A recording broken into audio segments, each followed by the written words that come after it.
Live from Fargo and serving you on TV, online, and on the go. This is Valley News Live at 10. Do you ever wish you would get a telemarketing call? You may start now. After a class action lawsuit, one company is being forced to pay $1,200 for each unwanted call. And while the money is nice, experts tell Valley News Team's Veronica Marshall this may just be the beginning. It's really frustrating, and especially when you say, do not call me, stop calling me, take me off your list, and they continue calling. Christina Hargis says she gets calls from telemarketers every single day. She says avoiding sales calls and scammers has even caused her to miss important calls. It's sad that you can't answer a phone number that you don't have the number already dialed into your phone. And I almost never do because, yeah, you don't know who it'll be. With so many unwanted calls, some people are even wondering if the National Do Not Call Registry still exists. Under the terms of the Do Not Call Registry, organizations like Dish Network, if your number is registered, are not to be calling you. And in this situation, they chose to go ahead and make those calls or not to verify that the numbers were on the Do Not Call Registry.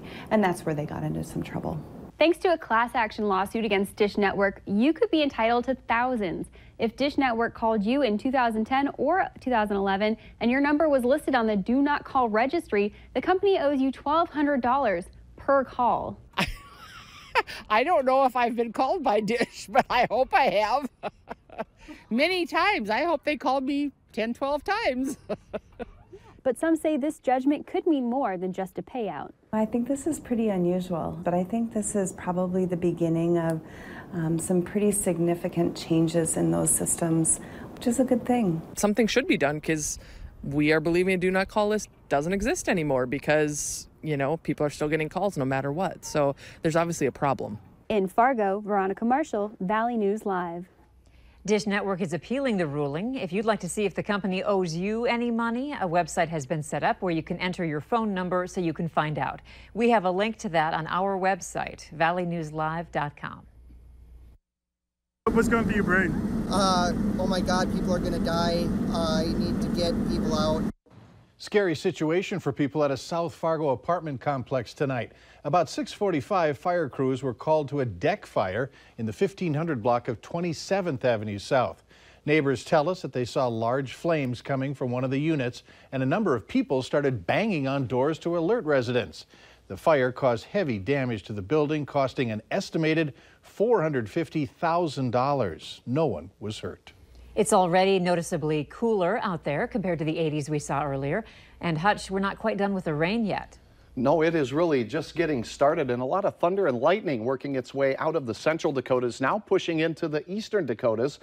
These are all moving east at about 35 miles per hour. Jamestown and Point South on I-94 seeing quite a bit of lightning, as are areas just off to the west of Dickey and Lemoore counties.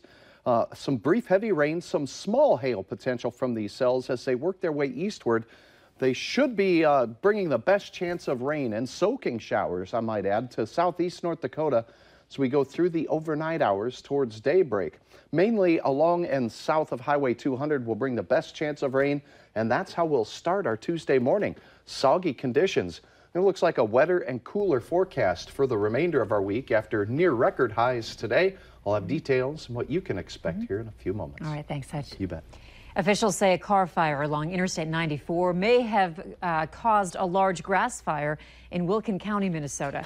Around 120 acres of land belonging to the Minnesota Department of Natural Resources went up in flames. The fire was a waterfowl production area, and with the flames so close to the interstate, crews say it was definitely a dangerous working environment. One of our trucks were almost hit by a semi. The people just aren't watching what they're doing. Thank God they turned backwards, or they would have got rear-ended. Especially with the smoke crossing the interstate, and visibility being down to probably 50% or less. I mean, nobody slows down. The fire is said to be under control. No injuries were reported.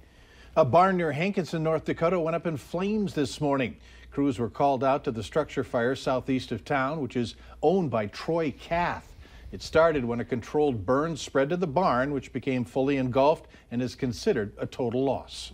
School district officials in Grand Rapids, Minnesota say every student who was on the school bus that rolled this morning on Highway 2 is now home recovering. It happened between Bagley and Langby, Minnesota. 22 students from Grand Rapids were on their way to Crookston to present research projects, but the bus ended up in the median before it appears the driver tried to a corrective maneuver, causing the bus to tip over. It's unclear what caused the crash. 2 adults are still receiving medical treatment, and the State Patrol is investigating.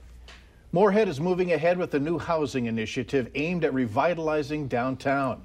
500 in 5 years plan to create more than a downtown neighborhood by providing 500 rentable units and space for businesses along Main Avenue and the Red River. The idea is making downtown Moorhead a destination where people want to live and work. Organizers say a number of projects are already in the works, and they're looking for City Council support going forward. They're going to restaurants, they're bringing their families there. Get that active nightlife, get those people out on the streets, not just during the 9 to 5, but walking to restaurants, all those sorts of things. The Block E project located near the Moorhead Dairy Queen is almost complete and will add 12 units to that area. The Economic Development Authority has allocated $60,000 for a study to address housing. Anglers looking to capitalize on the state's fishing opener this weekend may be dealing with an unexpected consequence of the region's late ice out, the unavailability of their favorite bait. Trappers have reported that the supply of minnows, including the minnows commonly known as shiners and large suckers, is down by as much as 60 to 80% from previous years, given the inability to trap the minnows in ponds that remained frozen late into the season. Fishing near river and creek mouths can be a good idea. There'll be, walleye in particular, will still be, some of them will be congregated near those areas. Stevens says the late ice out will also influence where anglers should fish. He noted that since walleye have only finished spawning a couple weeks ago, they are right now looking to feed in warmer, shallower water.